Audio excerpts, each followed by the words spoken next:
Good afternoon, everybody. I'd like to take a minute and thank you for your time and attendance. Hey, if you can, if you'll turn off all your other devices and shut your door for me, and we'll spend about the next 30 minutes going to talk about VA purchase loans and 1003 comprehension. My name is Chris Duffield, and I am an account executive for New Line Mortgage. And this is the first of a two-part training. The goal is to get you very familiar with the 1003 so that you can learn what questions to ask that are not on the 1003 and what documentation you should be looking for. It's also designed to help you complete the 1003 100% inaccurate. And we'll cover up to the income and employment section in this class, and in my next class we'll cover the rest of the 1003. But hey, before we get started, I need to mention that this is the third training in a series of trainings designed to familiarize you with the VA purchase product and how to originate a loan based on VA purchase guidelines with New Line Mortgage. The first two trainings we covered the pre-qualification process and some useful tools and required forms to assist you in that process. As I stated before, this training will get you comfortable with the 1003, and then future trainings will cover what you need to do after you run AUS and start gathering your documentation so that we can prepare the loan for submission to underwriting and then closing the loan. I'd like to take a quick moment and ask for your business. As an account executive, I'm paid commission, so the best compliment you can give me is to send me a loan. If you find my trainings useful and you learn at least one new thing, please do send me a loan. Okay, let's get started. So taking a complete loan application and recognizing, requesting, and processing complete documentation is the key to a smooth loan process. The more complete and accurate the process starts, the more complete and accurate the process ends. There is a required amount of data and documentation needed to fund a loan transaction, and those requirements don't change and can't be waived. We don't waive or alter documentation requirements, and we don't reshuffle the order in which we need it just because we're running out of time. There will be true delays that can cost money and relationships if we have an incomplete application. It might be tempting to pass the buck. As you know, other people will be reviewing the loan down the line. It's easy to think that the processor will get it, or we can just condition for it, or I'll just have the borrower bring it in at closing. One might think that these are just as fast and efficient ways as asking for them up front as long as we get it. Who cares when, right? The answer is wrong. You know, the more data and documentation we receive at the end of the loan process only brings up more questions and documentation requirements that slow the process down and is the #1 cause of missed closing deadlines. So it might appear the loan's moving fine through the system and we're getting through underwriting and getting to closing, you know, but the more documentation that we end up processing at the end of that can bring the process of the loan to a complete halt. One can forget that not only does data and documentation have to be received, but it then has to be processed. So if it's incomplete, wrong, or if it brings up more questions, it will simply cost more time, and then we risk missing our closing deadlines. We can't miss those purchase closing deadlines. We have contracts that must be met, non-refundable deposits, realtors to impress, future business to earn, and borrowers have big moves they need to coordinate. So it's our responsibility to make sure this all happens timely and smoothly, and it starts with the loan application. Request and receive all data and information as fast as possible to ensure a smooth and fast loan process. Whatever system you use, take notes and give your borrowers a list of documentation requirements and a deadline to have them delivered. It's also our responsibility to let the borrower know that whatever documentation they bring us, it must be processed, and we need time to do our job properly. Don't give them a lot of leeway. Let them know if they miss deadlines, then you're going to miss deadlines. And I would consider keeping all the agents informed of the borrower's progress. I would keep the selling and the listing agents informed. You can't give out any loan information to the agents, but you can give out the status. So I would freely give that out and use the agents to help prompt your borrowers so that they help facilitate a smooth and fast closing as well. So starting with the top of the 1003, also known as the Uniform Residential Loan Application. So if the borrowers are unmarried, do we complete separate applications? The answer is no, unless they have joint credit. However, they're not required to complete the same application if they prefer not to. Some lenders do, however, require separate applications for unmarried borrowers. Newline does not. When is a joint application required? If the borrowers are married and are both applying for the mortgage, if the borrower is married and resides in a community property state, the non-purchasing spouse does not complete the 1003.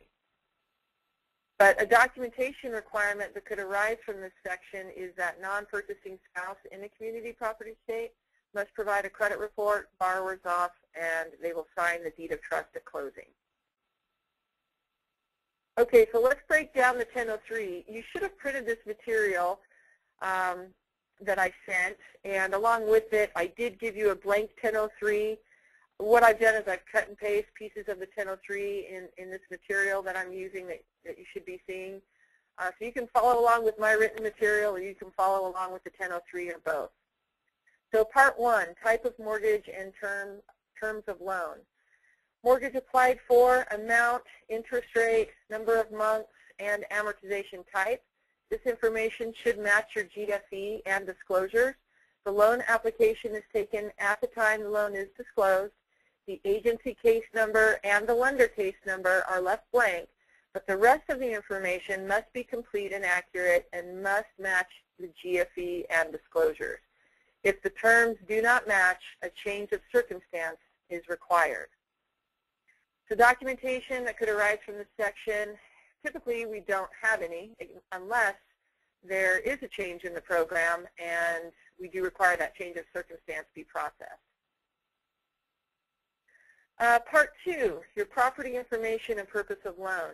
The subject property address must match the purchase contract, appraisal, homeowner's insurance certificate, and the title report.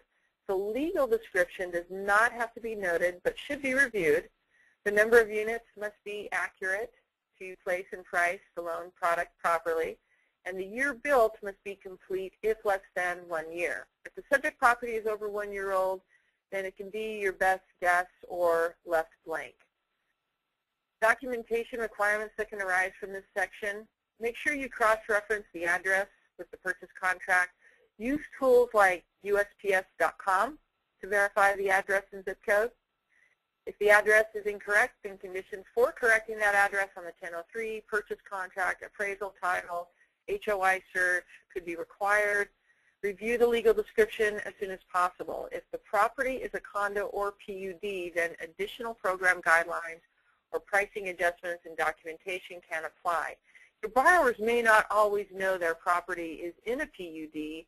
They'll know if it's in a condo. I think that's pretty obvious. But if it's in any type of a planned unit development, then they may not know. You know, PUDs take on the look and feel of a single-family, residence that's free from all of that. It's not part of a planned unit, but some homes are in a PUD. We don't really have any additional guidelines for PUDs other than there may be an HOA cert, or an HOA fee that you have to worry about. The number of units. If the property is a multi-unit, then additional program guidelines, pricing adjustments, and documentation can definitely apply. I think for the most part your borrowers will know that up front, but it's just something you want to be doubly sure of. If you have a mother-in-law apartment, these are not considered multi-unit and rental income cannot be used. They are typically zoned for legal non-conforming use. So they're legal, but it's non-conforming and can't be income producing.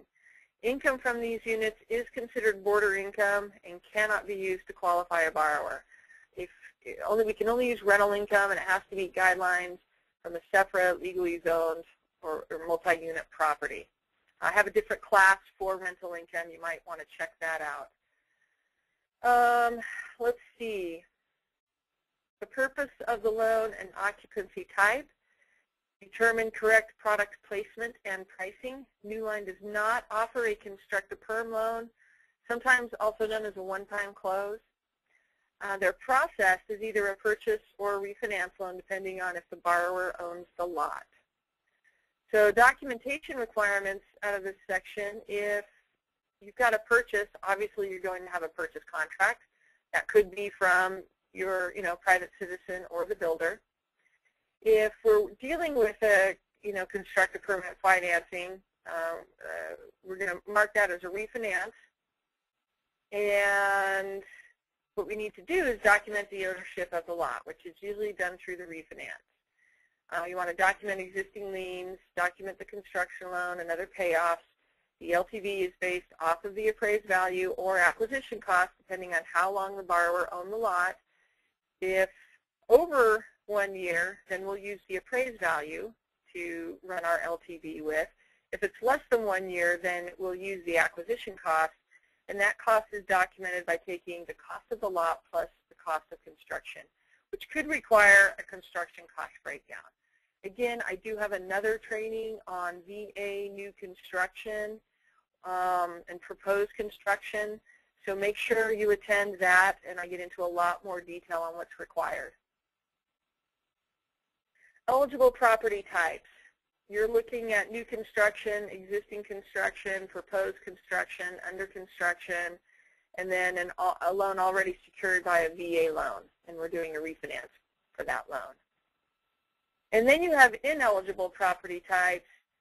These are basically areas in some kind of a special flood hazard area, or if it's new or proposed construction and it's in the 100-year floodplain or flood insurance is not available. Also, VA does not like a new home going into an area where you have the noise zone 3 for an airport. So basically they're in the flight path or the landing path. And then they're sensitive to transmission lines with high pressure gas or liquid petroleum or high voltage electricity, or if any part of the residential structure is located within an easement or within an easement that has access to those similar type problems. So really have to be sensitive to that. Those things will come out, though, in your appraisal, because appraisals are completed by a VA appraiser and reviewed by VA, and VA issues that notice of value. So that typically will be caught, but hopefully they're obvious enough that you or your buyer or your agents are familiar with VA's guidelines. Basically, and then your other ineligible property types are going to be condominium projects that are not approved by VA. They have to be on VA's list. And then if the ownership is not fee simple, otherwise it's leasehold, which means the government owns the land and leases it back. Typically you'll find that with Indian reservations, or homeowners there do not own the land, they lease it from the government. And then I believe pretty much everywhere in Hawaii is owned by the government, and homeowners there also lease the land back from the government. And in other finances, just on a side note, other financing options like FHA conventional, they'll allow leaseholds as long as the term of the lease is longer than the term of the loan. So these lease agreements on these leasehold estates can be quite long. I've seen them as high as 100 years. So as long as the term on that leasehold is longer than the term of the mortgage, you're fine, but not for VA. VA will simply not work with leaseholds. Title will be held in what names should list both of the borrower's names as they want them to appear on title. It's important to include full or shortened names, middle names, or initials, and correct last names. The most common choices for the manner in which title will be held are joint tenants, which is an ownership of a property by 2 or more individuals who have equal undivided interest in the subject property, or tenants in common, which is an ownership interest of a property by 2 or more individuals, each of them having an undivided but not necessarily equal interest in the subject property. You've got single tenant, the ownership of a property by one individual, or if your borrowers don't want to choose, or you're not going to go through their options with them, just put to be determined in escrow. This is totally acceptable if you don't wish to discuss their options, because they can choose that at title. Okay, under this section, the source of the down payment must be listed and match your AUS findings. List multiple sources if applicable.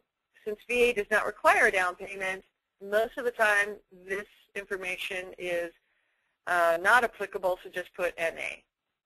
Choices for your down payment include, but are not limited to, checking and savings accounts or gifts. Again, you're going to check the box if the estate is going to be held in fee simple or leasehold. On VA, it's fee simple. Documentation requirements that could arise from this: make sure the names are correct and match the title report, 1003, credit report, DU, and appraisal. Also, make sure the borrower understands how title is going to be held. If there are any last-minute corrections, especially if credit is required to be repooled, the loan may actually have to be re-underwritten. So that happened. We call it the H factor. That happened on a loan for one of my loan officers, and they spelled the name incorrectly. The middle name of the borrower was John, J-O-N, but the loan officer put J-O-H-N, so we call that the H factor. It's a huge example in a lot of our training.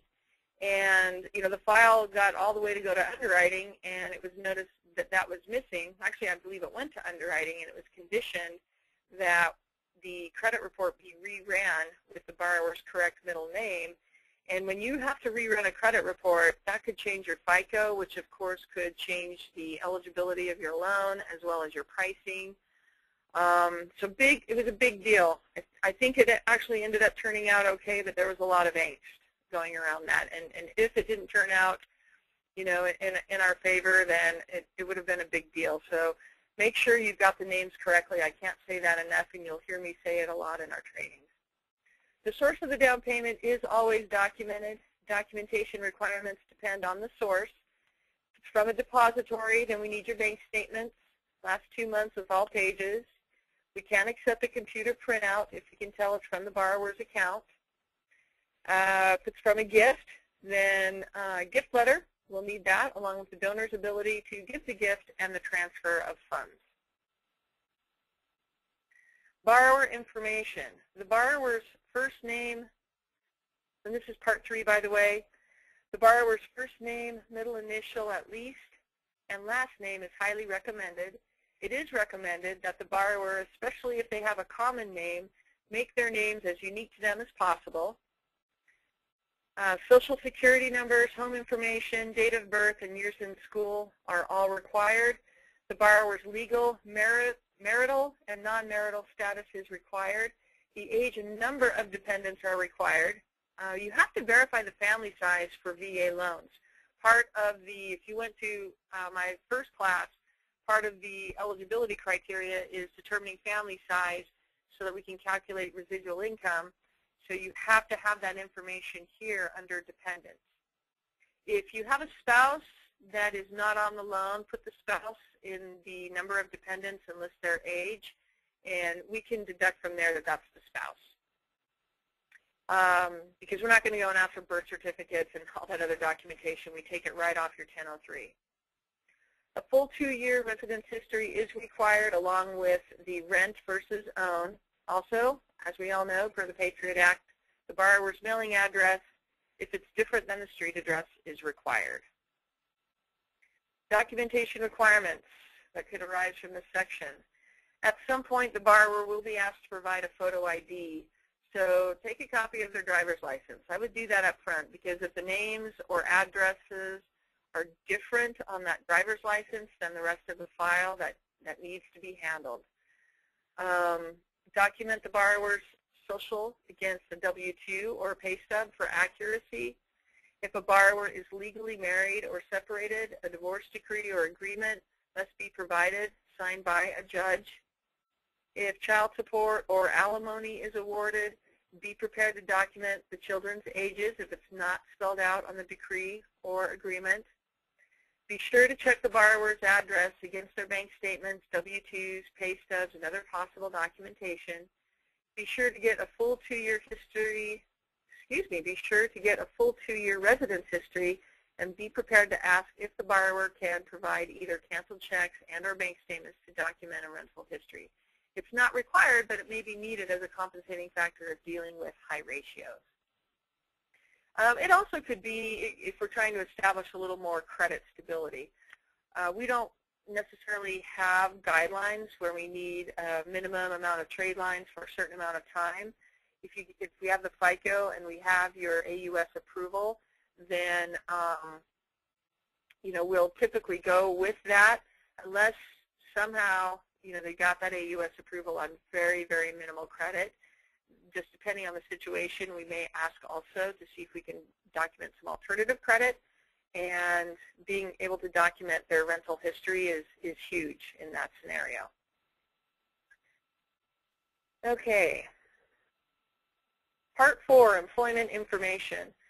A minimum of a full 2-year work history is required. You cannot count any income from employment for any borrower if you don't have a minimum full 2 years of work history. You have to have both. You have to have 2 years. This would include all full-time jobs, part-time jobs, and self-employment.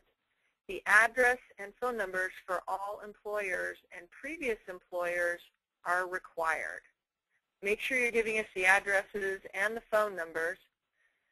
Documentation requirements that could arise from here. You're going to want to spend a little bit of time in this section. It's definitely a place you don't want to kind of blow past and just get the name of the employer and the number of years they've been there and drive on. You need to make sure that the position and title is there, along with the business phone number. This is information that we use to document the borrower's employment verbally. There's actually 2 key documents that come from this section. One is the verbal verification of employment, because we require it on all employment. We must be able to call the borrower's human resource department, the secretary, or the employer themselves to verbally verify employment. So this is not for the borrower's business number. Do not put your borrower's cell phone number here or whatever phone number we need to get a hold of them at their work. This is where their corporate phone number would go, or their HR number, or their Utah branch, or their branch number. This is where that information goes, and that's what we're going to use first when we go to verbally verify employment. So if that's accurate and we can go in and verify the correct position and title, which needs to match throughout the file, then it's a done deal.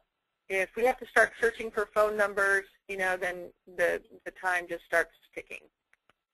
So make sure that you have that in line so when we go to verify employment, it's there. And we don't verbally verify employment until right before closing. And I can't tell you how many times I've seen closings delayed because we can't get a hold of the proper person to document the borrower's employment. So make sure you have that handled. Just know the borrower or an answering service cannot verify employment. It has to be from the employer. Now, if you have a self-employed borrower, obviously we're not calling an employer, so we need to make sure that the business is registered with the state. Different states may have different requirements. In Utah, I've put a link here where we can use this site to document that a business is registered. Use whatever's applicable for your state. We need to know that, they have their license, it's current active business, no problems there. And then we have to be able to document how a customer contacts their business, whether it's through Yellow Pages or through their website. Those are the first places we're going to go. If we can't contact their business using those resources, we might use Google. A CPA letter would definitely help. Or let's say you've got somebody who, some of the better examples I can think of, maybe they're a sole proprietor and it's landscaping or daycare, or it's, just a smaller kind of business, and this person typically works within a referral network and has done so for years, and they're not advertising. That does pop up. We'll ask for copies of business cards if they happen to have a business card, or maybe they do some kind of advertising. We can take a look and see what they do have available. But if we can't get anything, then we may ask for reference letters for some of their customers just to, provide evidence that, the borrowers do have a viable business that, their customers can contact. So a customer would represent, a valid third-party source for documenting employment. The other document that arises from this section is the 4506T. This has to be properly executed with the borrower's business names exactly as shown on the tax return. So the IRS will reject these 4506Ts if the borrower's name is wrong or the address is wrong. So you definitely want to make sure that that information is correct. The best thing to do is to gather the first two pages of your borrower's tax returns. And I would do that on every loan because that's just a surefire way to make sure you're using the right name and the right address, and we're ordering the 4506T correctly every time. You can actually also use the first pages of the tax returns to verify if a borrower has unreimbursed employee expenses, which I do have some income training that I highly recommend you go to, and we talk more about that. That sometimes kills a deal if a borrower has unreimbursed employee expenses because you have to deduct that from income. Those first couple of pages actually break down if a borrower has filed a Schedule A and what was on that Schedule A. Part 5, monthly income and combined housing expense information. The borrower's gross monthly income must be completed as outlined in this section. Income from the borrower's current employment, also known as earned income, is outlined, and then all unearned income, like retirement, Social Security, dividends, and interest, must be outlined in the other income section. The borrower's complete, present, and proposed housing expense must be completed. If the borrower does not have a present housing expense, put 0. Don't leave that blank. Tell the underwriter there isn't an expense. And then possible documentation requirements that could arise from this section. Well, basically, if we're working with, simple salary income or an hourly income situation, then your 30 days worth of pay stubs and your 2 years W-2s are going to be required. If you're getting into overtime, bonus, or commission, we're going to need a written DOE. As the income gets more complicated, it's possible the documentation could get more complicated. That's about, I have one class for basic income calculations that's about 30 minutes, and it does cover just some basic income. And then I have another class that goes over more income types, including like rental income. And then I have one more class for the self-employed. So I highly recommend you checking out those classes to get more familiar with income requirements that could arise from this section. Otherwise, this class is going to go for another 30 to 60 minutes, and I'm just not going to do that right now. So if you can refer to those other trainings, that would be great. And that's it. Don't forget to send me a loan, and you've got my contact information here. Again, my name is Chris Duffield. I'm with New Line Mortgage, and I'm at 801-759-8521, or you can email me at kduffield@nlmtg.com. And I thank you for your time, and have a great day.